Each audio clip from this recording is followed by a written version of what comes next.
Lingkungan hidup dan kebudayaan masyarakat menyampaikan bahwa jumlah timbunan sampah sebesar 175.000 ton per hari atau setara dengan 64 juta ton per tahun.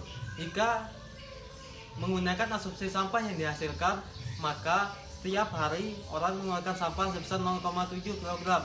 Indonesia pun berada di peringkat 2 dunia sebagai penghasil sampah terbanyak di bawah negeri tirai bambu. Hal ini tentu saja sangat mengkhawatirkan bagi negeri yang kita cintai ini.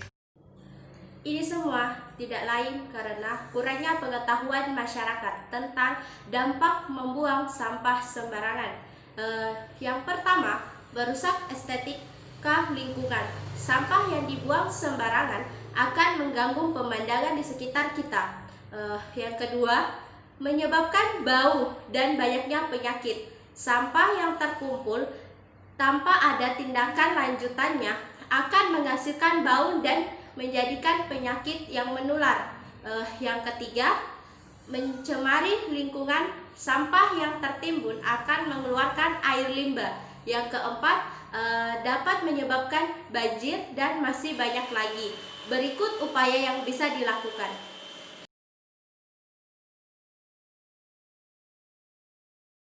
Apakah ada cara yang bisa dilakukan untuk mengurangi jumlah sampah ini? Tentu saja ada. Salah satunya dengan menggunakan metode 3R. Apa itu 3R? 3R adalah recycle, reuse, dan reduce. Saya akan membahasnya satu demi satu. Oke, yang pertama adalah recycle. Recycle atau mengolah kembali, atau istilahnya daur ulang.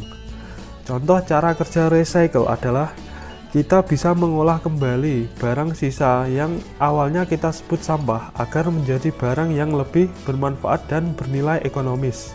Misalnya, kita bisa membuat kerajinan tas dari plastik bekas, membuat vas bunga dari botol bekas. Banyak loh teman-teman kita yang mengolah barang bekas atau sampah menjadi barang yang bernilai tinggi dan menjadikannya sebagai lahan usaha. Jadi, kamu sudah tahu kan? Kalau daur ulang juga bisa untuk mengurangi sampah. Yang kedua adalah reuse. Reuse atau jika diterjemahkan ke dalam bahasa Indonesia berarti menggunakan kembali. Contohnya, kita bisa membeli barang yang bisa digunakan kembali daripada hanya sekali pakai. Seperti kita bisa memilih menggunakan piring kaca yang bisa dicuci kembali daripada harus menggunakan styrofoam yang sekali pakai dan buang. Bisa juga kita menyumbangkan pakaian bekas kita yang masih layak pakai ke anak yatim yang membutuhkannya daripada kita harus membuangnya ke tempat sampah. Yang terakhir adalah reduce. Reduce atau artinya mengurangi. Ya, kita bisa mengurangi sampah dengan membeli barang-barang yang sedikit menghasilkan sampah. Misalnya, kita bisa membeli makanan siap saji tanpa kemasan, atau bisa juga membeli barang yang kemasannya bisa didaur ulang, sehingga kita bisa mengurangi pembuangan sampah. Yang jernih diawali dari lingkungan yang bersih. Marilah bersama-sama menjaga kebersihan demi generasi masa depan yang cerah. Bersih itu indah, bersih itu berkah.